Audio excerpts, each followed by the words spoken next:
Why are these guys forcing this issue? We haven't even reached the halfway mark. They're race drivers. You want to be in front of the car that's in front of you, Marty. Rusty, tell him how this works. These guys are trying real hard. I will tell you, it always seems like it's Marco Andretti being the most aggressive one. Well, he's the youngest. I guess he's supposed to be that way. But look at this. Tail end hung out, holding on to it again, still in the throttle, got the thing pointed straight.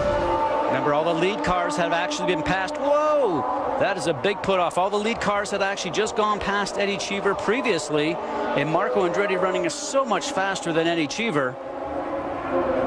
And Eddie starts to come over, which is a normal line, but you got to know that Marco's behind you because you would have seen him coming up in the mirrors. Well, it looked like he was right side by side with him. Let's see. We'll go on board with Marco. It looked like Marco got right up alongside him, and Cheever just didn't know he was there and just come over. They're side by side right now. Here comes Cheever right over. Guys, I'll tell you what, it's hard to see out of these cars. So I know Eddie didn't mean that on purpose, that's for sure. But you know, this isn't the first time these two guys got together. If I remember correctly, St. Pete in practice, they had something like that happen also. Yeah, they did, and each blamed the other, and I'm sure you're probably going to get two versions on this one as well. Look at Marco. This was him getting out just a little bit earlier, shaking his fist, looking over towards the direction of Eddie Cheever. Cheever's out of the car. Everybody's okay. The cars are hurt, wounded, and they're both out of the race. Let's go to Doc. Well, they're bowling over down here in the Marco Andretti pits. And, Dad, you just saw the replay. Your thoughts? The guy's a waste. You know, he did it on purpose. It's so blatant. I mean, he does it all the time whenever any of us come up behind. The guy doesn't belong out on the racetrack. Complete idiot. What do you do now? What can you do about what happened on the track? What do you do? What do you do? The guy shouldn't even be allowed to be on the racetrack. You know, it's just a shame. Feels so bad for Marco, driving a hell of a race, and a guy like that just blatantly takes the kid out. I mean, just stupid. All right, a lot of frustration down here from Michael Andretti, and they were throwing things and very, very angry. And, of course, that is one side of the story. But you see from the monitor as Eddie Cheever climbs out of the car there. And obviously, he's got to be as frustrated. Well, he wanted to get a finish here. And may not run many more events unless they can find sponsorship. But a frustrating day for Eddie as well. One driver who's been up to speed all afternoon until a few minutes ago was Marco Andretti. Marco, sorry about what we saw on the replay a moment ago. But from your vantage point, what happened? Blatant, absolutely on purpose deal. And if he's, he's gonna of course say he didn't know I was there, then he doesn't need to be in this series. I'm sorry. If he didn't know I was there, come on, that's a little scary. You're in the wrong business, buddy. Will you be able to go talk to Eddie Cheever or discuss this at all between now and the next few days? It won't be a discussion, I'll tell you that. There's nothing to talk about. I mean, the guy is unbelievable. The NYC car was a contender for the win. It's a bummer. Would you have had the car to be up front and maybe contend for these last few laps and been a factor? Absolutely, absolutely. I mean, the car felt so good. The guys were doing an awesome job in the pits. One more pit stop and we settle in and we go do it. I mean, I feel like I did have the fastest car on the racetrack.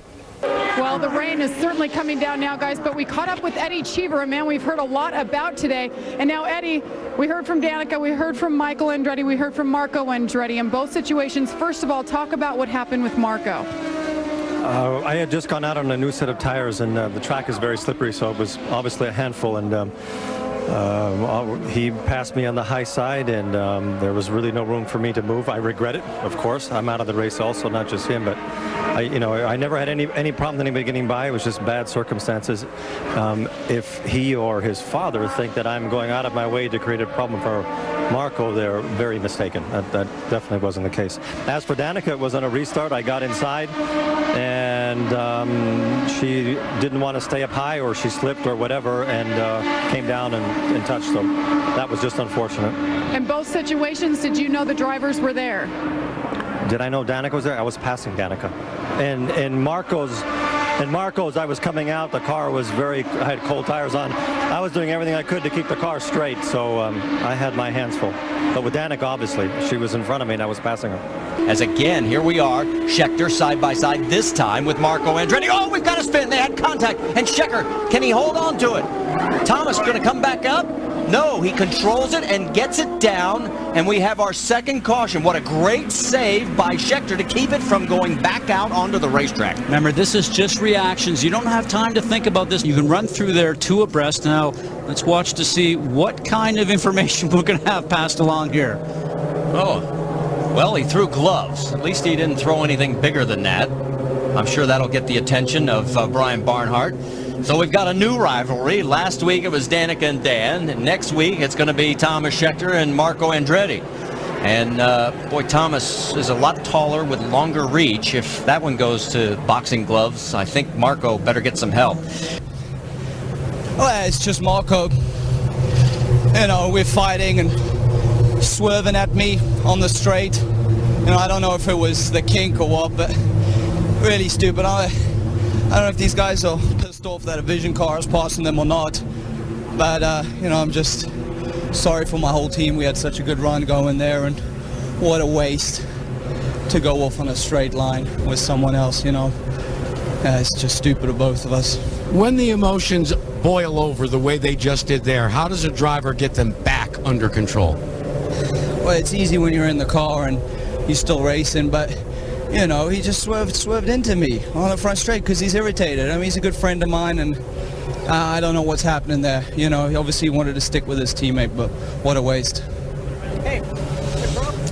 All right, thanks, Jack. Well, one driver who wishes he was in the mix is Marco Andretti. He's not. Marco, what happened? Oh my God! I mean, it was nonstop. First of all, I got to see the Scheckter thing. I thought he had enough room.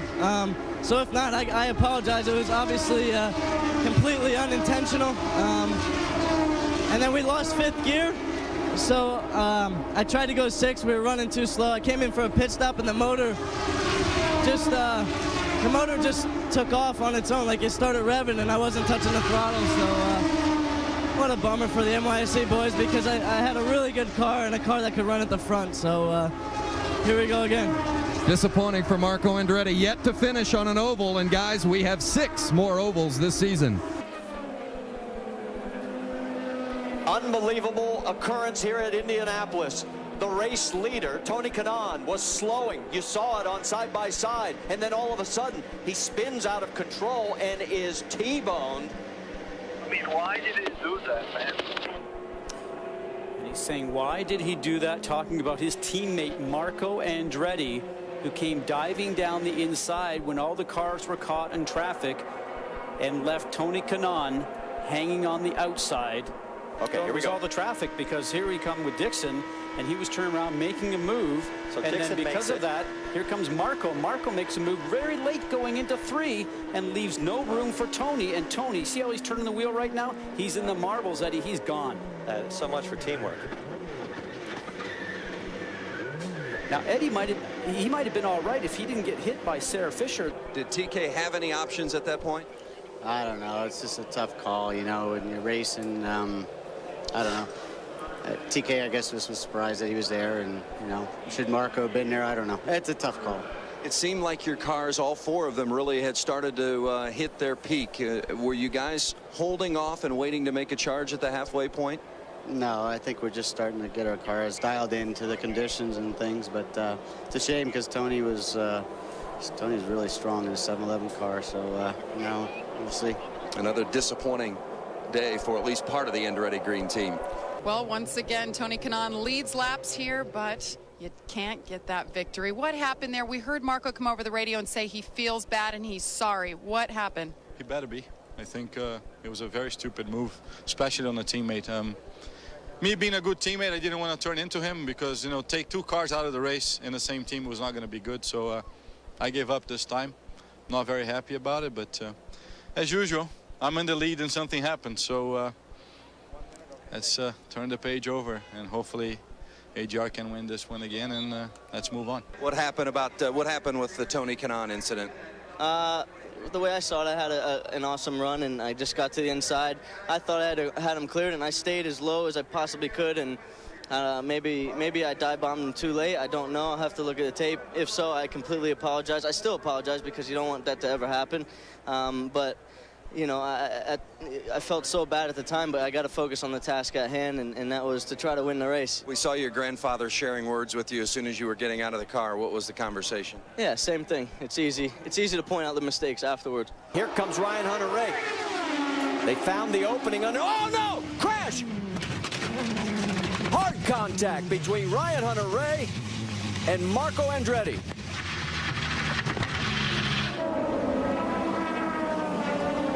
Everybody else makes it through. But a tough end here with now 5 laps to go for those 2 drivers. Was he forcing you down, or did you hit the white line and scoot up? Both. You hit them both on the head. He gave me the bottom line on the backstretch, and that means you got the bottom line going in the corner. And then he really turned in early. So I went to go avoid contact to him. Next thing I know, I'm on the white line. I mean, I don't know. You do that on a road course, not on a super speedway. He just pushed me right down onto it. So we had a great car. We were going to break through tonight. It was finally going to happen for us. Were you in the medical center with Marco? Did you have a chance to talk to him about how he may have felt about it? Well, yeah, he said, you know, you know, that he gave me enough room, and I didn't feel he did. I felt I was moving out of the way, moving down to avoid contact with him a bit. And just got the car unhinged. It's a shame. These guys did a great job all night. They really deserve something. We all did. So super bummed. Well, Marty, with Marco Andretti. Marco, first of all, are you okay? Yeah, I just bruised my knees a little bit. You know, I feel bad for the whole Blockbuster crew. You know, we were running so well, you know, as was the ethanol car, you know, and I feel kind of bad for both of us. But, you know, the fact is there's some guys you can run close and there's some guys you can't. You know, he clearly hit the white line, and that's that. It's unfortunate, I think. Again, yeah, we run well, but to me that doesn't matter. We need to start bringing home results. So very disappointing. Can you put in context the frustration of 4 DNFs in 7 races? Yeah, especially with 5 to go, you know.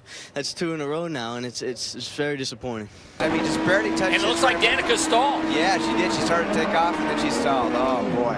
Oh, my. And Marco, yeah. And Marco, a lot of damage to the front, got to his the left, right front of the wing.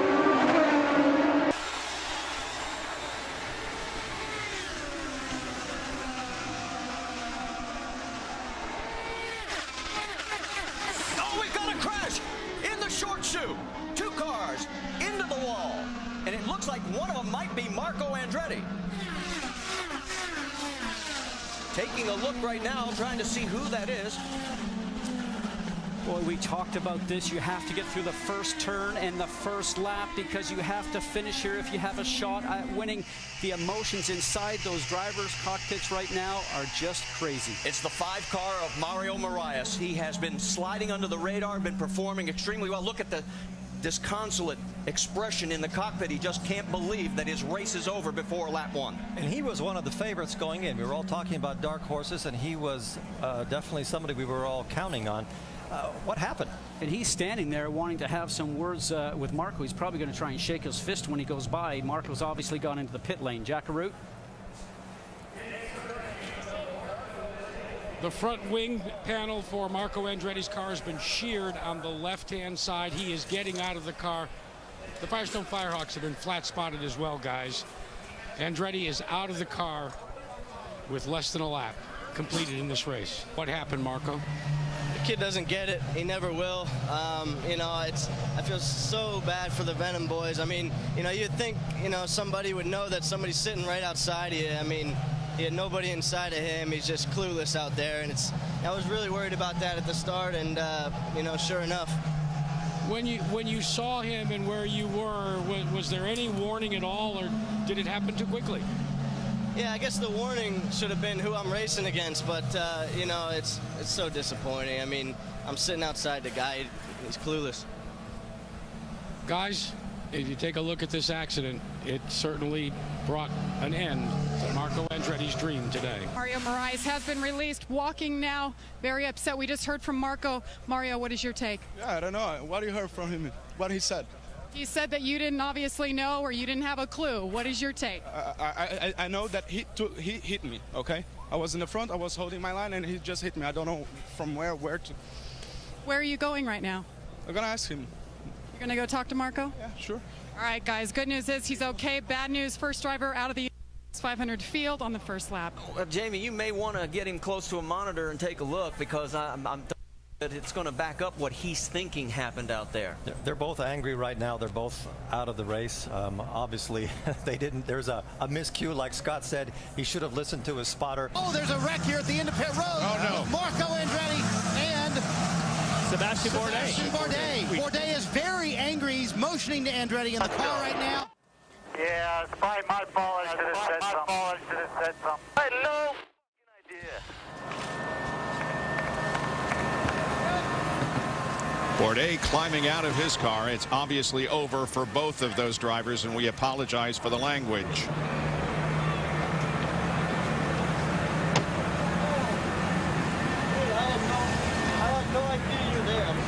Marco will come over and say a few words to Sebastian. We heard his words. I had no idea you were there. And that's the deal where, listen, when you're a driver in the pit, when they say go, go, go, go, go, to you think you've got a clear lane.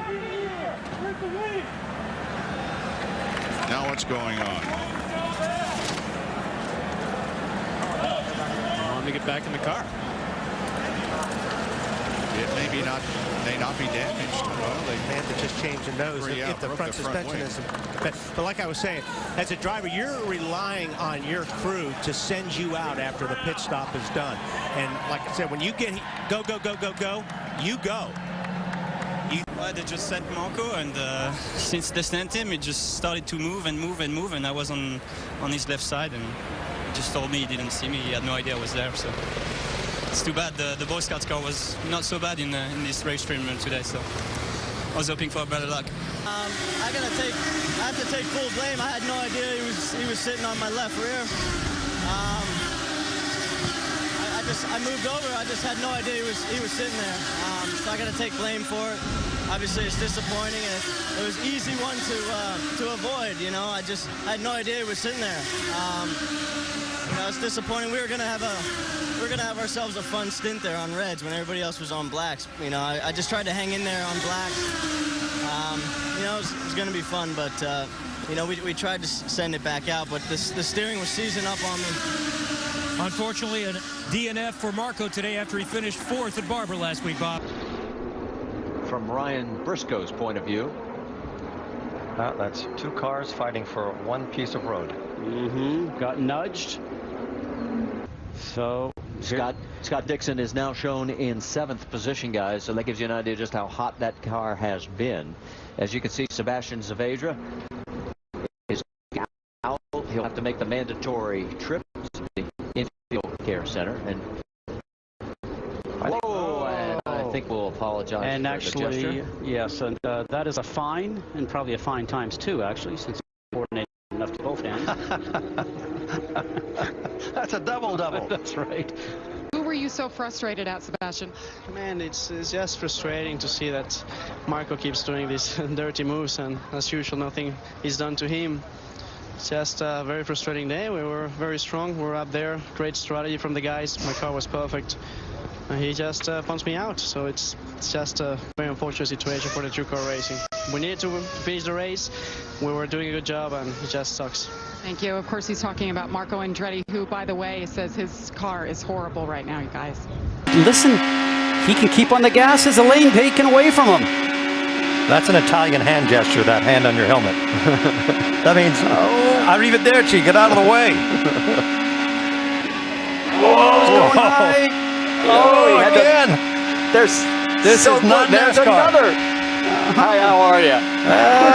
Hey, do you think they're going to be inviting each other to dinner tomorrow? I think he's off the Christmas card list. Marco, who was a little bit upset earlier with some lap traffic, and namely Simona Di Silvestro. Listen a little bit earlier.